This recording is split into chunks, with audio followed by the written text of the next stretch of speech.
आपके अपने Pramod Yadav YouTube channel में। तो मेरे प्रिय छात्रों, जैसा आप लोग जानते हैं कि मैंने इसके पहले आप लोगों को प्रकाश से संबंधित कुछ बातें बताए थे। आज हम लोग देखेंगे प्रकाश का परावर्तन। प्रकाश का परावर्तन से संबंधित जितनी भी जानकारियां होंगी मैं आज आप लोगों को दूंगा। चलिए देखते हैं प्रकाश का परावर्तन। तो प्रकाश का परावर्तन होता क्या है, ध्यान से समझिएगा। परावर्तन मीन्स वर्ड से ही क्लियर हो जा रहा है वापस लौटना, अर्थात परावर्तित होना। ठीक है, तो परावर्तित होना किसकी, हमारे और आपकी बात तो हो नहीं रही है कि आप जाइए परावर्तित हो जाइए या हम हो जाए, ऐसी बात नहीं है। यहाँ पर बात है प्रकाश का परावर्तन, अर्थात प्रकाश का वापस लौट जाना। जैसे प्रकाश आया और वापस लौट गया, यही बात है। तो प्रकाश का वापस लौटना ही प्रकाश का परावर्तन कहलाता है। ठीक है, तो इसमें कंडीशन होता है कि क्या ऐसे थोड़ी प्रकाश वापस लौट जाएगा। लौटेगा कब, जब देखिए ये उसी साइड पर लौटेगा जब उसे कोई वापस लौटाएगा। क्या आप उसे लौटा सकते हैं? नहीं। प्रकाश का परावर्तन तभी होगा जब वह चिकने तल पर पड़ेगा लेकिन वह वस्तु अपारदर्शी हो, अर्थात प्रकाश उसे पार न कर सके। ठीक है, इसलिए कहा जाएगा कि वस्तु को अपारदर्शी होना चाहिए। क्लियर? तो चलिए देखिए इसके बारे में देखते हैं क्या होता है। सपोज है, समझिए ये कोई वस्तु है। क्या है? ये वस्तु है। ठीक है, यहां से प्रकाश ऐसे जा रही है, जाते जाते क्या करेगी, यहां पर जैसे पड़ेगी यहां से वापस लौट जाएगी, लेकिन लौटेगी कब, जब यह अपारदर्शी हो, अर्थात प्रकाश को परावर्तित कर दे। अगर यह अपारदर्शी नहीं होगा तो प्रकाश इसी तरह आगे बढ़ता चला जाएगा। क्लियर हो गया? बात आपको यही समझना है कि प्रकाश का परावर्तन तभी होगा जब वस्तु अपारदर्शी हो। ठीक है, तो चलिए इसे हम लोग देखते हैं, आते हैं कि प्रकाश का परावर्तन है क्या। ध्यान से समझिएगा। चलिए देखिए, ये चिकना तल है। क्या है? चिकना तल है। ठीक है, और इस चिकने तल पर, ठीक है, चिकने तल पर हम क्या करते हैं, एक साइड इसे कलाई कर देते हैं। क्या करते हैं? कलाई कर देते हैं।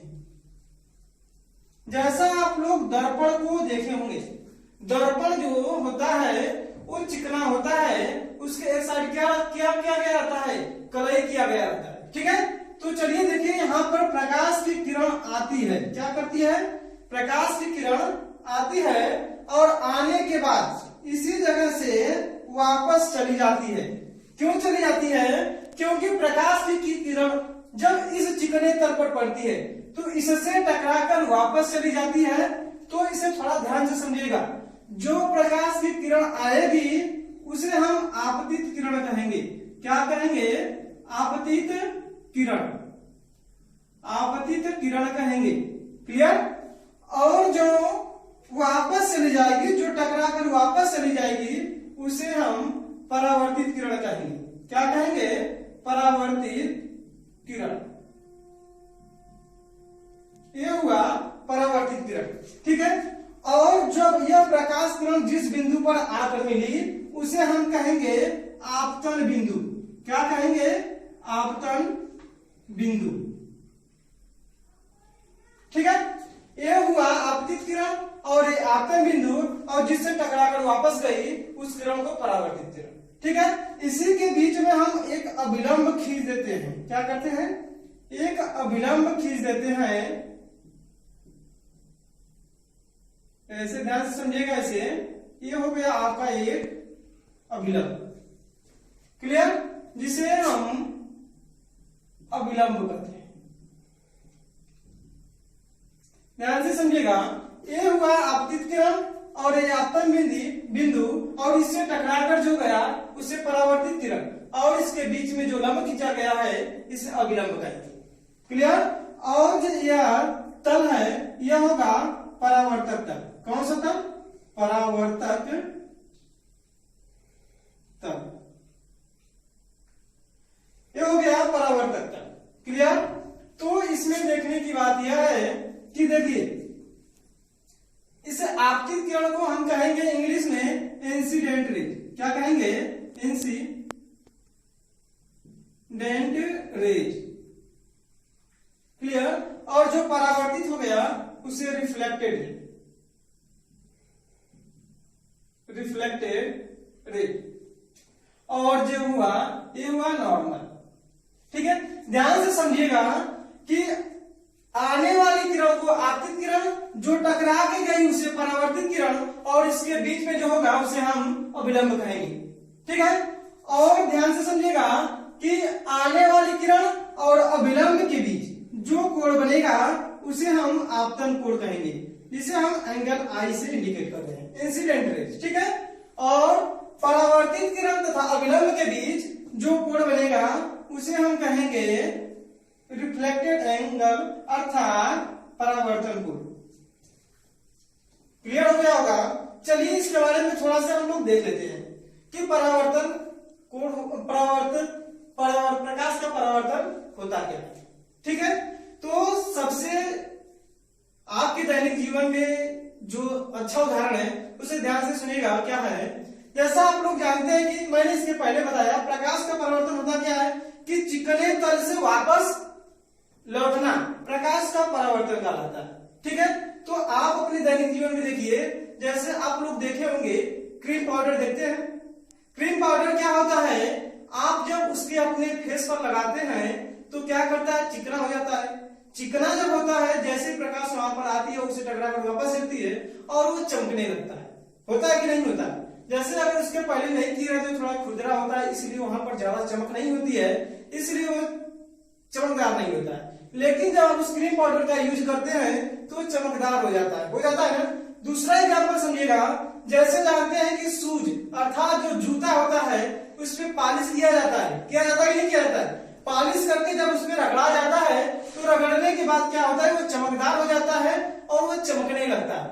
ठीक है, तो मैंने इसके पहले आपको बताया कि जो जितना तल चमकीला होगा वह उतना ही प्रकाश का अधिक परावर्तन करेगा। क्लियर हो गया। चलिए, तो अब हम लोग आते हैं परावर्तन के नियम पर। तो प्रकाश के परावर्तन के दो नियम हैं, ध्यान से सुनिएगा।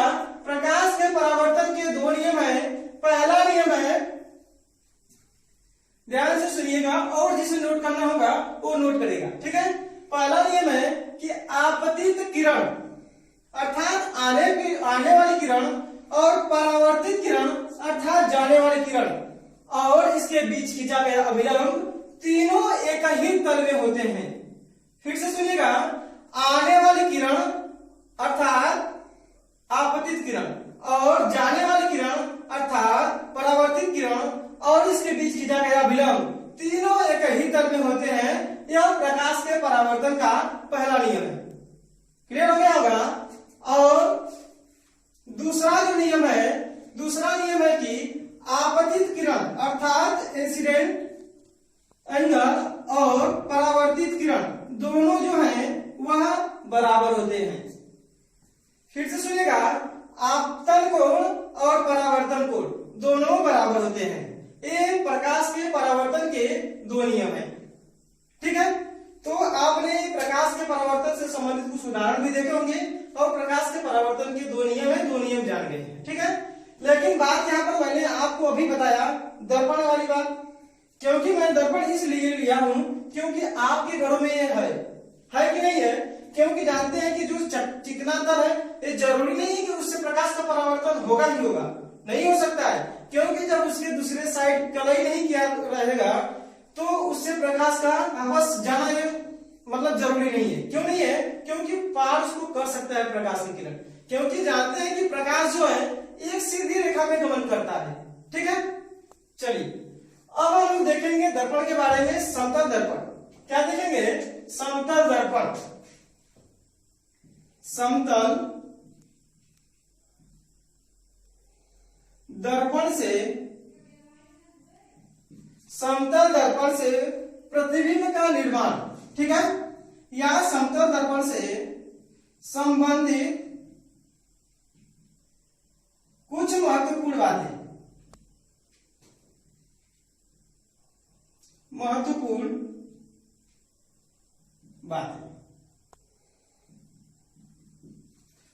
तो समतल दर्पण में कुछ महत्वपूर्ण बातों को हम देख लेते हैं कि क्या है उससे संबंधित। तो ध्यान से समझिएगा कि समतल दर्पण में जो प्रतिबिंब बनता है वह एक समान होता है। अर्थात हम कह सकते हैं कि वस्तु का जितना बड़ा प्रतिबिंब होगा तो दर्पण से भी प्रतिबिंब उतना ही बड़ा बनेगा। क्लियर हो गया? पहली पॉइंट थी कि जितना बड़ा वस्तु होगा उतना ही बड़ा प्रतिबिंब दिखाई देगा समतल दर्पण में। उसमें कंडीशन दूसरी नंबर ये समझिएगा कि समतल दर्पण में अपना पूरा प्रतिबिंब देखने के लिए उस दर्पण की लंबाई कम से कम आधी होनी चाहिए। क्या होनी चाहिए? समतल दर्पण में प्रतिबिंब को अपना पूरा देखने के लिए उस दर्पण की लंबाई की कम से कम आधी होनी चाहिए। ध्यान से समझिएगा। समझिए कि एक कोई वस्तु है जो कम से कम 8 फीट है। कितना फीट है? 8 फीट लंबा है। अगर उसे उस दर्पण में पूरा देखना है तो उस दर्पण को कम से कम 4 फीट का होना चाहिए। क्लियर हो गया होगा?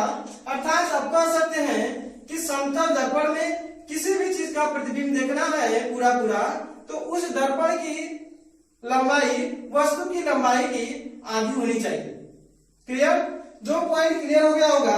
अब तीसरा हम देखेंगे।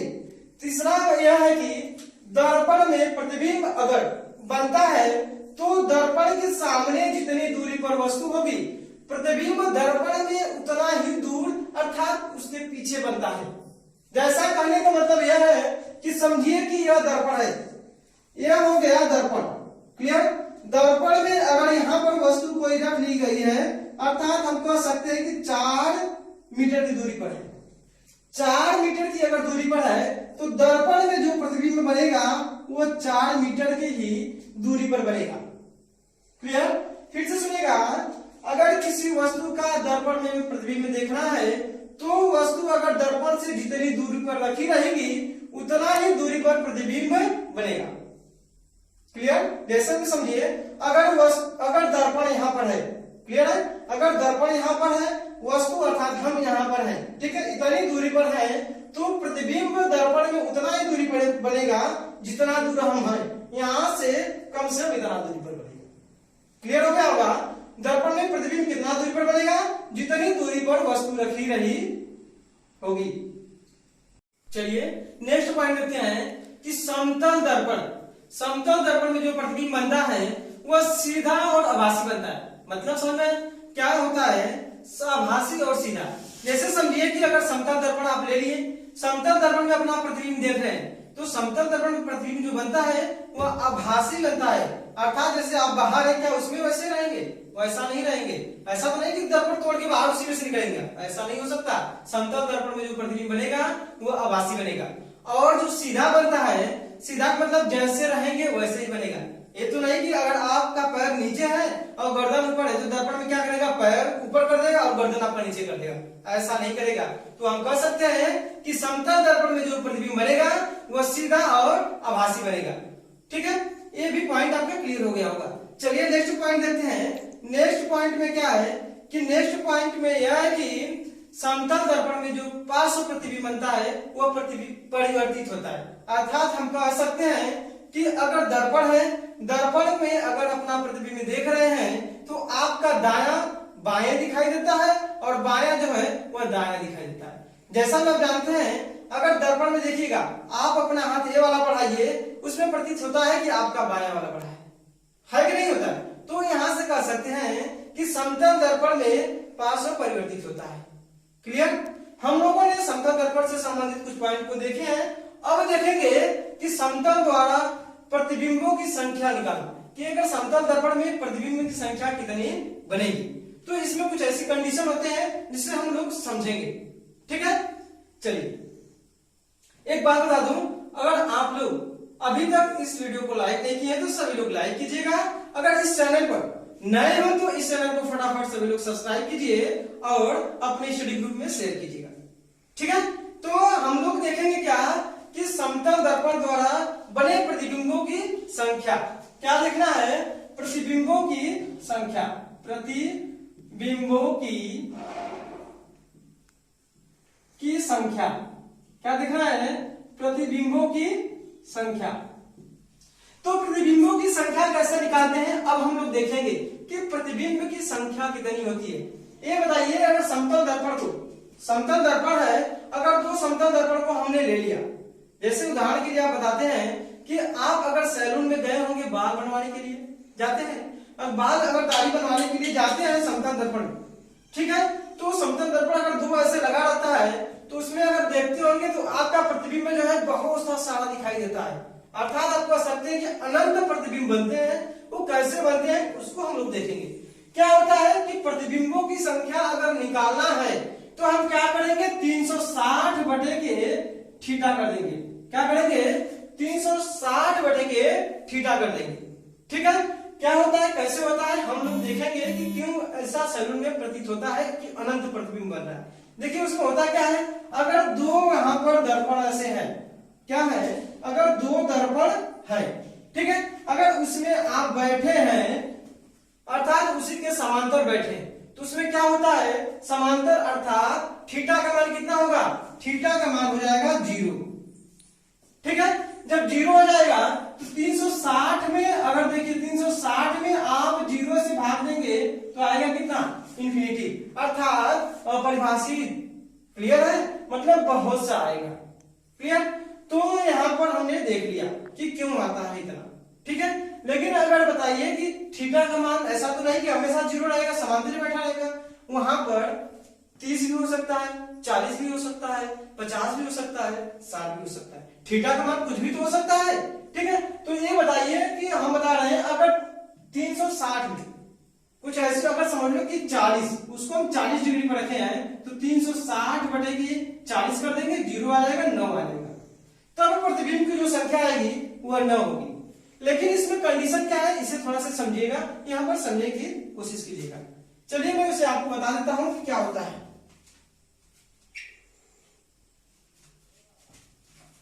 ध्यान से समझिएगा कि अगर जब प्रतिबिंब की संख्या, प्रतिबिंब की जो संख्या है,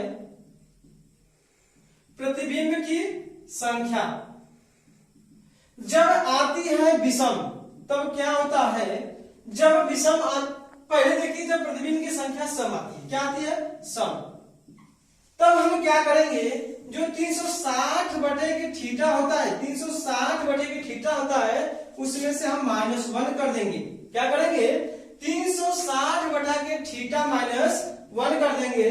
एग्जाम्पल के लिए जैसे मैंने अभी बताया कि अगर वह वस्तु जो है 40 डिग्री के एंगल पर रखा गया हो, तो जैसे देखिए 360 बटे के 40 करेंगे, आएगा कितना, देखिए विषम आ गया तो हम बता रहे हैं कि रख ले रहे हैं 60 डिग्री, कितना, 60 डिग्री, तो देखिए यहां पर कितना आ रहा है, 6 आ गया।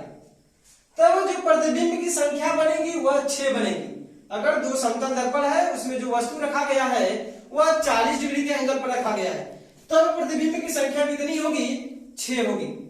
क्लियर, जब 60 डिग्री के एंगल पर रखा रहेगा तो कितना बनेगा, प्रतिबिंब की संख्या जो है वो 6 आएगी। देखिए यह है सम, सम है ना, लेकिन हमने अभी आपसे बताया जब सम रहेगा तो -1 कर देंगे, अर्थात हम करेंगे 360 बटे थीटा -1, आएगी प्रतिबिंब की संख्या 5।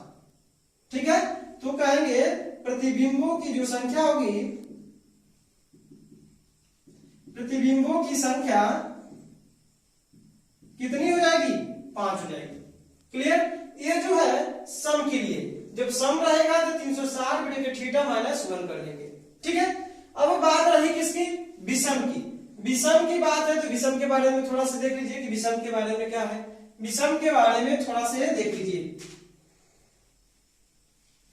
देखिए विषम के लिए भी वही करेंगे, क्योंकि देखिए विषम के लिए जब हम करेंगे 360 बटे के थीटा, क्या करेंगे, 360 बटे के थीटा से जो आएगा वही प्रतिबिंबों की संख्या हो जाएगी। लेकिन इसमें कंडीशन यह है कि अगर देखिए समतल दर्पण ऐसे है, अगर वस्तु जो है बीच में रखी रहेगी, तब तो जब बीच में रखी रहेगी तब तो 360 बटे के थीटा करेंगे, वही हमारा क्या होगा, प्रतिबिंब की संख्या होगी। क्या होगा, प्रतिबिंब की संख्या होगी। जैसा मैंने आपसे बताया कि अगर वस्तु जो है बीच में रखा गया है, वह 40 डिग्री के एंगल पर रखा गया है, 40 डिग्री, अर्थात आप कह सकते हैं 360 बटा के 40 करेंगे, आएगा कितना, 9 आ जाएगा। विषम है कि नहीं, तो प्रतिबिंब की संख्या जो होगी वह होगी 9। क्लियर है, 9 होगी। लेकिन अगर यही बीच में न रखी हो, अर्थात 20 डिग्री पर न रखी हो, अर्थात इसके बीच बीच में न हो, तब क्या होगा, तब हम वही प्रोसेस करेंगे 360 बटे के थीटा माइनस 1, अर्थात जब बीच में ना हो तो यहाँ पर प्रतिबिंब की संख्या 8 हो जाएगी। कितना हो जाएगी, 8 हो जाएगी। क्लियर। फिर से सारी बातों को सुनिएगा, क्या होता है इसमें। देखिए प्रतिबिंब की संख्या निकालने के लिए जब निकालेंगे तो हम कैसे निकालेंगे, उसमें करेंगे 360 बटे के थीटा। जब 360 बटे के थीटा करेंगे तो हमारा वैल्यू जो आएगा वो विषम या सम आएगा। जब सम आएगा तो क्या करेंगे, उसमें 360 बटे की थीटा माइनस 1 कर देंगे, हमारा सम के लिए हो जाएगा। लेकिन बात रही विषम की, जब विषम आती है तो उसमें दो कंडीशन हो जाता है, क्योंकि देखिए जब विषम आएगा तो अगर समतल तल पर समांतर रखे हैं, उस वस्तु को अगर हम बीच में नहीं रखे हैं तो 360 बटे थीटा माइनस 1 कर देंगे तो आ जाएगा। अगर बीच में रखा गया है तो हम क्या करेंगे, 360 बटे के थीटा कर देंगे। क्लियर। वही आ जाएगा हमारा प्रतिबिंबों की संख्या। मुझे उम्मीद है कि आप लोगों को यह वीडियो पसंद आया होगा। ठीक है, चलिए नेक्स्ट वीडियो हम लोग देखेंगे प्रकाश का अपवर्तन। ठीक है, धन्यवाद।